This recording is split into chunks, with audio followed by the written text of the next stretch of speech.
So I'm literally sleeping. I find one of my colleges, because I go to two different colleges, and I'm ending one of my semesters this week.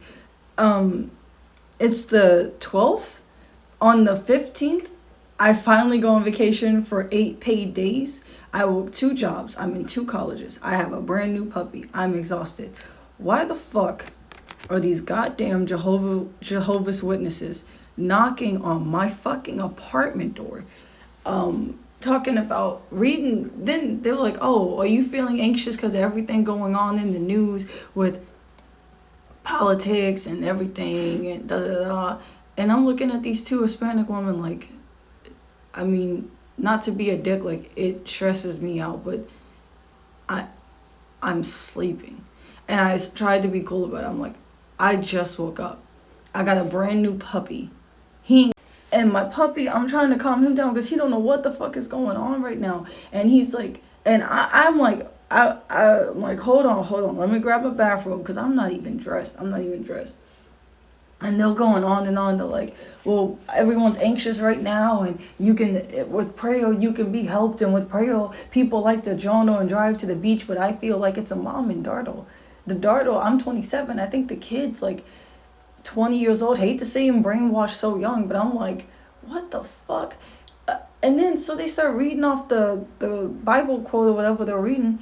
And she's like, she reads it to me. She's like, what do you think that means? And I'm like, because she asked me if she could read one, and I said, you can read one. And she was like, okay, I'm trying to be cool, but like, I'm tired as fuck. I'm trying to hold the dog. And she reads it, and then she's like, so how did you interpret that? I was like, you said it was about anxiety, so I'm assuming it's about anxiety. She's like, yeah, but each. I'm like, I said, you can explain how it's supposed to be interpreted. She explains it. Then she's like, and I have other quotes. She's like, if you want to step outside the apartment, we would love to, talk to you a little bit more. The card that we have has a QR code. We can sit here and do Bible verses with you. Let me explain something to Jehovah's Witnesses, Christians, Catholics, whatever sect or whatever form of religion. Nobody believes in that bullshit to the fucking degree that you do. The fucking audacity, and Christians do it, Catholics do it, to walk up to people while they're eating dinner, walk up to people while they're randomly trying to run errands and walk down the street. Knocking on my fucking door is crazy. I have a video when I was in the Glendale Galleria, and these two little white girls come up to me telling me they want me to join their Christianity. They want me to start going to their church. Leave people the fuck alone. Leave people the fuck. If you want to believe in that bullshit, you want to get up and waste your Sundays being in a huge room, going to church where the pastor's probably raping all the little kids in there. You want to go to a huge church where you have to give money to the building fund, read a book that they're poorly interpreting, a book that was never written by Jesus Christ, because that shit is not real. And if it is real, that sounds like witchcraft. As somebody who loves witches and loves that spooky ookie bookie shit, the shit that y'all worship, all of it sounds like some witchcraft. It sounds like y'all are worshiping the devil, and whatever. I'm not even gonna get into that shit. When it comes to religion, y'all talk about how gay and trans people and this person and that person, they go after the kids, or they're trying to cohort people, they're trying to push people to do this, they're trying to get people to do this. It's y'all. Y'all are the ones leaving shit on people's doorsteps. Y'all are the ones knocking on doors. Y'all are the ones going up to people while they're trying to eat their fucking food. Leave people. You live your life by a book where you can't confirm that the author and the stories in there are real.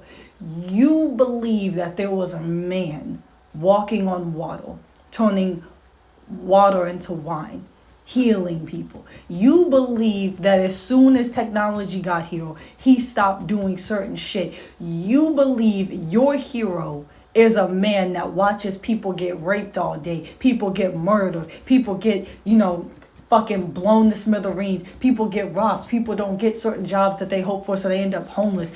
You believe in that shit, and you justify the misery of people. Oh, the devil's here, or it was God's plan for me not to get it. So you go through insufferable crisis in your life with the notion that either the devil did it or God didn't want you to have it, instead of taking ownership or credibility or just realizing life sucks.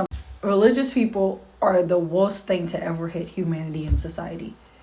Like, so many people in history were slaughtered by the thousands because they did not have the same religious viewpoint as another, because their magical fairy book was not the same, or they didn't have the same beliefs as the another person's magical fairy book. Like, we don't know what happens when we die.